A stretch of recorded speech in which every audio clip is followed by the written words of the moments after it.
이런 비수도권에 귀향 인구가 정착할 주거 공간을 제대로 공급하고 여러 가지 행복 요인들에 대해서 잘 패키지로 설계하면 좋지 않을까라고 고민들을 한번 해봤습니다. 저는 그 가능성을 함양군의 조그만 마을에 있는 서화초등학교의 회생을 통해서 한번 고민을 해본 적이 있습니다. 잠깐 제가 함양군의 조그만 마을에 있는 서화초등학교 이야기를 해보겠습니다. 이 학교는요, 폐교 위기 직전에 있었습니다. 2019년에 학생 수가 14명이었어요. 근데 4명이 졸업하고 신입생이 없는 상황이었어요. 학년은 6학년이 있는데 10명밖에 없다라면 유지하기가 굉장히 힘들었겠죠. 그래서 학부모, 학교, 지역 주민들을 중심으로 학생 모심위원회라는 것을 조직을 하고요. 그 다음에 여러 가지 공공연구기관, 농촌경제연구원, 그 다음에 한국토지주택공사, 그 다음에 등등의 기관들과 협업해가지고 머리를 맞대고 어떻게 학교를 살릴 수 있는지에 대한 고민을 시작했습니다. 이 학교에는요, 아이를 학교에 입학시키면은 가족들에게 생활할 수 있는 집, 임대주택입니다. 줄 수 있다고 약속을 했습니다. 그리고 부모가 학생들을 데리고 오지 않겠습니까? 부모들에게는 일자리도 연결해 주겠다라고 지자체에서 또 약속을 했습니다. 학생들에게는요, 수도권에 버금가는 여러 가지 교육 프로그램뿐만 아니라 지역민들이 펀드를 조성한 어떤 그런 돈으로 해외 연수도 시켜주겠다라고 약속을 했습니다. 자, 이 그림을 보시면요, 바로 가장 중요한 주거와 관련된 겁니다. 초등학교 바로 앞에다가 임대주택 12호를 지었습니다. LH가 매입 임대주택 사업을 했고요. 25평 기준으로 월 임대료는 한 20만 원 정도고요. 18평 기준으로는 15만 원 정도 매월 임대료를 내면 됩니다. 그리고 여기에 입주한 사람들은 원하면 20년 동안 거주할 수 있습니다. 자, 이거는 공공이 개입했기 때문에 가능했던 모델이 아니었을까라는 생각을 가지고 있고요. 자, 여기에 입주민을 모집했습니다. 입주민이 여기에 지금 12호를 계획했는데 이거를 훨씬 초과해 버렸어요. 그래서 지자체에서는 주변에 빈집을 정비해 가지고 또 이런 학부모를 받아들이는 노력까지 했을 정도로 결과는 매우 성공적이었습니다. 서화초등학교에 전교생이 2배 아니면 3배 정도로 증가를 했고요. 또 이런 성공에 힘입어서 함양군에서는 국내 최고의 물류회사 단지를 유치를 했습니다. 그리고 유치함과 동시에 그 회사와 계약을 맺었습니다. 이 회사에 일하는 인원을 지역민을 우선적으로 고용하겠다라는 어떤 그런 계약 조건도 같이 달았습니다. 이 함양군의 사례는 주변 지역에 엄청난 희망을 줬습니다. 이 작은 학교 살리기 운동은 전국적으로 퍼져나갔고요. 아마도 포털 사이트를 검색을 해보시면은 함양군의 사례가 주변 지역에 어떤 영향을 줬는지에 대한 어떤 그런 이해를 하실 수 있을 것 같다라는 생각이 듭니다. 자, 그리고 이 주거단지 거의 타운하우스처럼 생긴 이런 주거단지 바로 옆에는 이런 카페 커뮤니티 공간을 만들었고요. 지역 주민들이 이 카페에서 서로 모이면서 하하호호 하면서 공동의 일을 만들어내고 공동의 놀이거리를 만들어내는 노력을 하고 있다라는 거 말씀을 드리고 싶습니다. 자, 정리하면요, 함양군의 모델은요, 사회적 교류가 활성화된 주거 플랫폼을 만들었고요. 생활의 소스인 학교와 일자리가 결합한 모델입니다. 자, 그래서 여기에 work, 일하고 live, 정주하고 play, 플레이는 학교도 플레이의 공간이 될 수도 있고요. 또 카페 같은 어떤 그런 인프라들을 같이 만들어 가지고 이거를 결합하는 플랫폼을 만들었다라는 겁니다. 그 여러 사람이 합심해서 만든 함양군의 서화초 모델이 저한테 굉장한 영감을 줬어요. 그래서 오늘 이 자리에서는 사실 주제가 베이비 부머이기 때문에 베이비 부머와 관련된 3자 결합 모델을 좀 제안을 하고 싶습니다. 자, 한번 보시면요, 베이비 부머가 중소도시 및 농어촌으로 귀향, 귀촌, 귀농을 한다든가 이런 식으로 해서 지역에 있는 중소기업과 같이 결합되는 모델. 베이비 부모 능력 있는 계층이 앞으로 뭐 조금 센 표현이긴 하지만 잉여화될 가능성이 큰 너무나 아까운 인재들이, 그렇죠? 중소도시 농어촌이 가진 자원이 엄청납니다. 어려워질 가능성이 있다라는 것, 우리나라 중소기업이 또 어려워지고 있지 않습니까?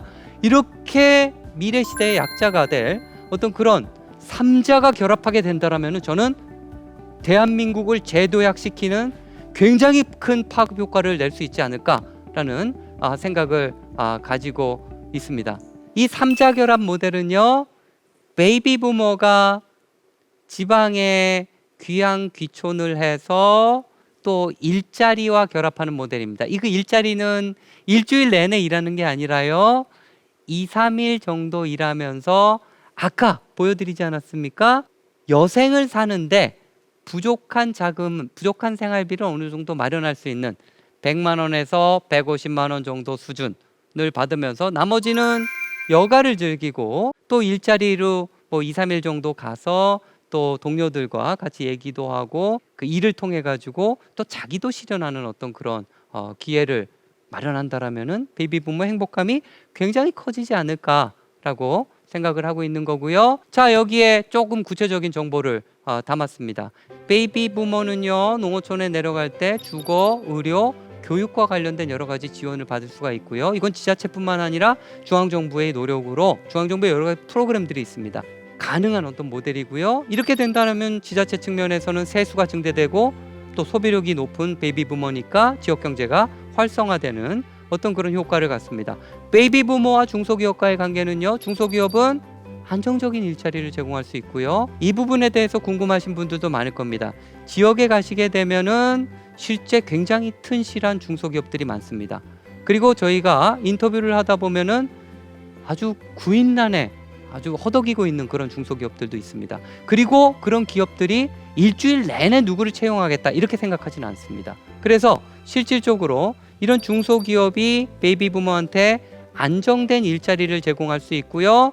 또 베이비 부모는 또 임금 수준을 어느 정도 양보해가지고 좀 적은 임금을 받더라도 또 적은 시간을 일하고 또 적은 임금을 받고 또 부족한 생활비를 채우는 굉장히 좋은 어떤 그런 조건이 될 수가 있을 것 같고요. 농어촌 지자체들은요, 생산시설 및 기반시설에 대해서 서포트를 하고 또 중소기업은 또 지역경제에 활성화하는 어떤 그런 효과를 가질 수 있다라는 겁니다. 조금 부끄럽긴 하지만 제 사진을 여기다가 집어넣어 봤습니다. 은퇴 후 지방 중소도시에서 좋은 이웃들과 함께 할 수 있는 타운하우스에 살면서 2, 3일 정도 일터에 나가서 다른 사람과 교류를 하는 것, 단지 내에서도 교류를 하고 일자리에서 교류를 하고, 지금까지 사실은 제 로망을 얘기해 본 것이었습니다. 저는 강원도 출신이고요. 고향에 대한 기억이 너무나 선명하고요. 뭐 은퇴만 되면은 고향으로 내려가서 이런 삶을 살고 싶다라는 어떤 그런 생각을 가지고 있습니다. 최근에는 와이프도 이거에 동의를 해줬고요. 그래서 조금씩 이런 설계를 하는 게 저한테는 미래 설계를 하는 게 굉장히 큰 기쁨으로 작용을 하고 있다라는 거 말씀을 좀 드리고 싶네요. 그런데 주변 사람들이 많이 얘기를 합니다. 나이가 들면은 도시를 떠나지 말아야 되는 게 맞지 않아요? 몸도 아파질 거고 또 병원에 가깝게 있는 곳에 또 입지하는 게 좋고 또 떠나다 보면은 또 주변에 알던 사람들이랑 네트워크가 끊겨가지고 또 외로운 삶을 살지 않겠어요? 이렇게 조언해주는 이들이 많지요. 저는 그 내용도 굉장히 크게 공감한다라고 생각합니다. 하지만 이런 분들도 굉장히 많지만 피곤한 아주 경쟁적인 도시적 삶을 벗어나서 인생 이모작을 정말 자연이 좋은 곳, 공기가 좋은 곳, 그 다음에 따뜻한 인심을 경험할 수 있는 곳, 이런 곳에서 인생 이모작을 시작하고 싶어 하는 분들도 상당히 많다라는 겁니다.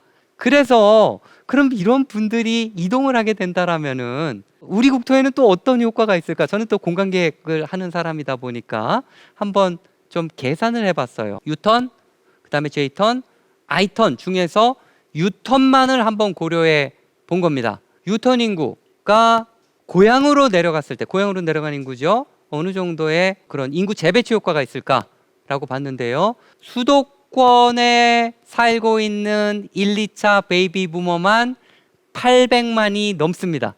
이 중에 55%, 440만 정도가 지방에서 출생한 사람들이고요.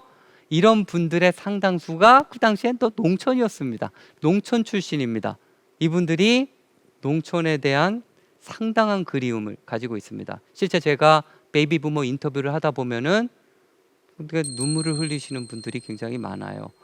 고향 생각을 하다 보면은. 그러니까 이분들은 마음이 굉장히 이제 있는 거죠.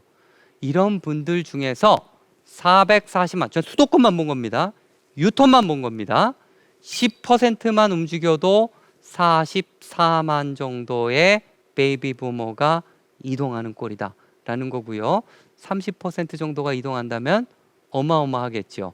지금 30% 오른쪽 그림에서 감소하는 인구, 수도권 감소하는 인구를 보면 사실 이 밑에를 뚫고 내려갈 정도로 많이 내려가 있습니다. 이렇게 베이비 부머는요, 지역 균형 발전에도 기여할 수 있을 뿐만 아니라 기본적으로 베이비 부머 스스로의 행복감을 늘리는데 또 굉장한 이런 귀한 귀촌 귀농이 도움을 줄 수 있다라는 거 좀 강조드리고 싶습니다. 베이비 부머의 상당수는 일자리를 쫓아서 시골을 떠나서 도시로 옮긴 이들입니다.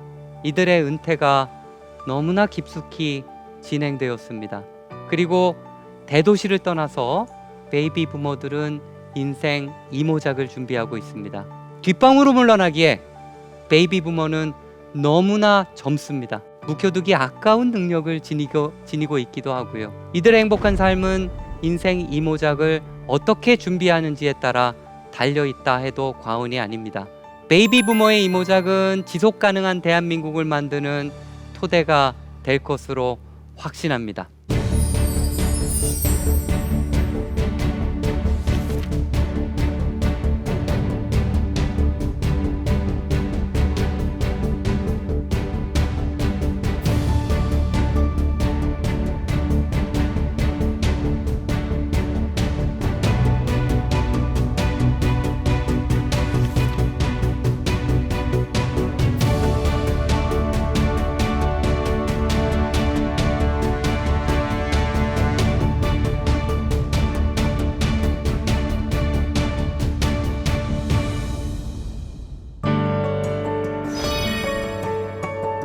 오 마이 베이비 부머. 베이비 부머의 맏형인 1955년생이 재작년인 2020년부터 65세 이상 고령자 인구로 편입이 되었습니다. 이는 2020년부터 앞으로 20년간 매해 80만 명 내지 100만 명 정도가 고령자로 된다는 이야기이기도 합니다. 대한민국 인구의 3분의 1을 차지하는 인구가 20년 만에 고령자로 편입되는 꼴이 되겠죠. 우리 사회가 도시를 떠나길 원하는 베이비 부머의 인생 이모작을 지원한다면 청년과 베이비 부머 세대가 공생하고 수도권과 지방이 공생할 수 있습니다. 대한민국을 제도약하게 하는 이들은 베이비 부머입니다. 오 마이 베이비 부머라는 감탄사로 이들의 미래와 행복을 응원합니다. 지금까지 대한민국 최고의 강연 최강 1교시 마강래였습니다. 감사합니다.